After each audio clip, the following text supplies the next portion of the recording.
Good day everyone, welcome to my another vlog and this is Mang Elfrey at your service. At tayo po ay dadayo na naman para sa isang football tournament, football festival na gaganapin dito sa Talisay City, Negros Occidental.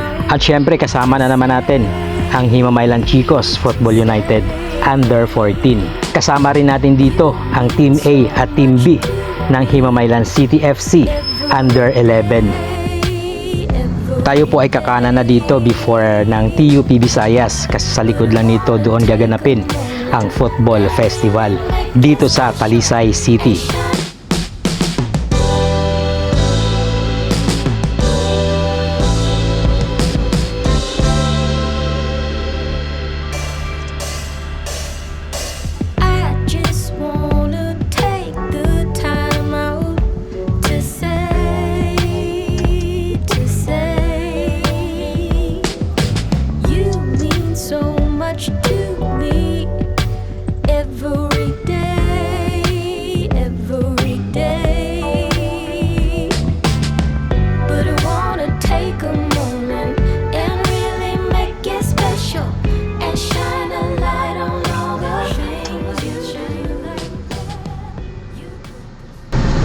Oh, hi Kanay.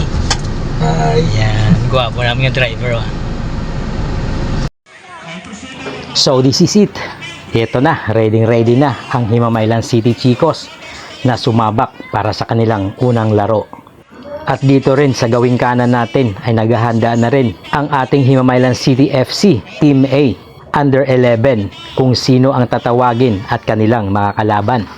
At kasama rin nila dito ang kanilang mga very supportive parents, no, na hindi yan mawawala sa tuwing sila ay may laro.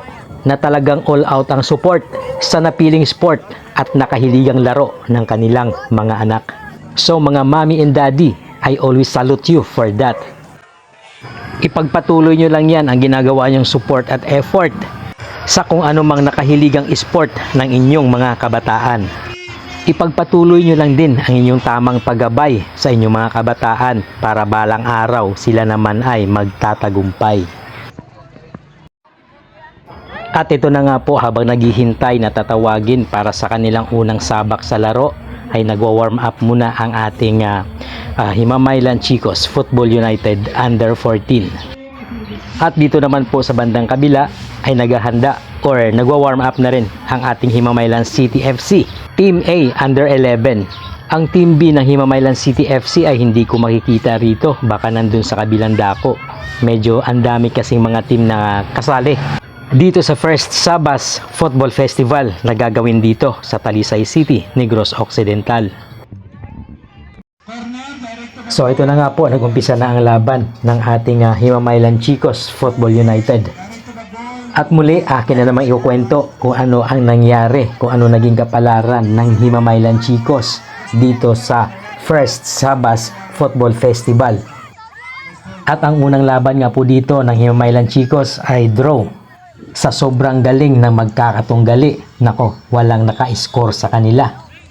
Kaya ang resulta, tabla, all 0. At sa kanilang pangalawang laro, nako, ganun pa rin po ang nangyari. Wala pa rin pong naka-score. Kaya ang resulta ng laban, draw na naman. At dito sa pangatlong laro, nako, dito tayo na isahan ng kalaban. Halos matatapos na ang laro. Dying seconds na lang. Siguro mga 5 seconds ang natitira sa orasan. Bigla tayong nalusutan. At naka-goal ang kalaban. Kaya talo ang Team Chicos 1-0. Part of the game, kaya wag dibdibin. Boss na? Uwa. Ano boss na?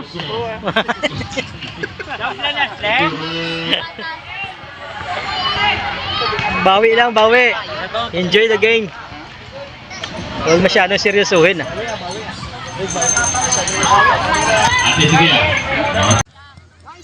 So napansin ko lang sa ating mga players, no, mayroon lang akong konting advice para sa inyo guys.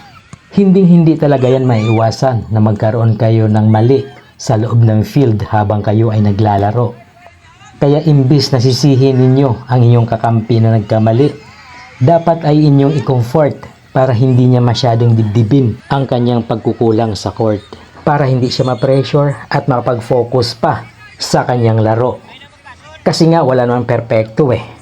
Lahat ng mga sikat, lahat ng mga kilalang kilala na mga players sa buong mundo, lahat yan sila nagkakamali din. Kaya ang gawin nyo lang, tuloy lang ang laban, go lang ng go, focus sa laro, makinig sa instruction ni coach, at kailangan meron talaga kayong teamwork. At yun na nga nangyari, no? First game natin, draw. Second game, draw. Ang third game, talo 1-0. At ang pang-apat na laro ay draw na naman. Kaya yun nga ang resulta. 3 draw, 1 talo, at wala tayong panalo. But bottom line, it's okay. Because this is the process of our learning experience. Work hard, more practice para sa mas malakas na pagbabalik sa susunod pang nating mga laro. Hindi naman yan kasi agad-agad ating makukuha ang inaasam nating kampyonato. Darating din yan ang tamang panahon para sa atin in the near future. Sipag at tiyaga lang yan, work hard pa sa ensayo, makinig kay coach, lahat ng kanyang instruction, pakinggan at ilagay sa isip at inyong i-apply kapag naglalaro na kayo. Anyway, wala tayong balita kung ano na nga ba ang result, kung ano na nangyari doon sa Himamaylan City FC Team B. Kasi nga hindi talaga natin masubaybayan ang lahat ng mga laro dito sa sobrang dami ng mga participants na mga kasali dito. Kung may bad news, mayroon din namang good news.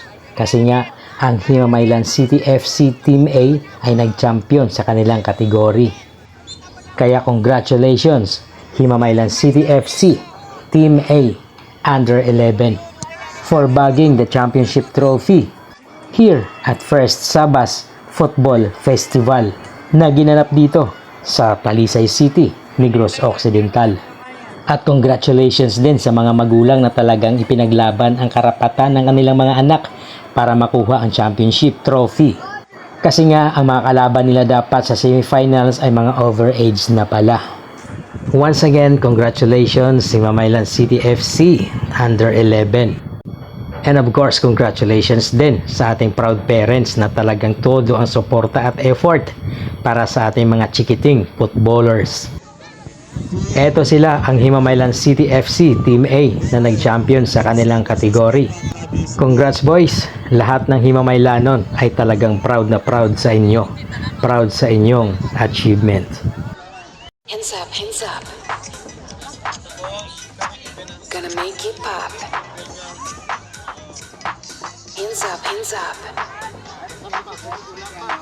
Gonna make it pop. Hands up, hands up. Got these ladies in the club. More words and hands up, hands up. Gonna make it pop. Hands up, hands up. Gonna make it pop. Hands up, hands up. Got these ladies in the club. More words and hands up, hands up. Hands up, hands up. Gonna make it pop. Hands up, hands up. Gonna make it pop. Hands up, hands up. Got these ladies in the club. More words and done. Gonna make it pop. Put your hands up. Got these ladies in the club. DJ sube el drop. Gotta make it pop, pop, pop. Make it pop, make it pop, make it pop, make it pop. Lunchtime, actually tapos na kumain ng iba nating mga kasama. Shoutout nga pala sa sponsor at nag-prepare nitong ating mga foods. Talagang solve at busog ang lahat.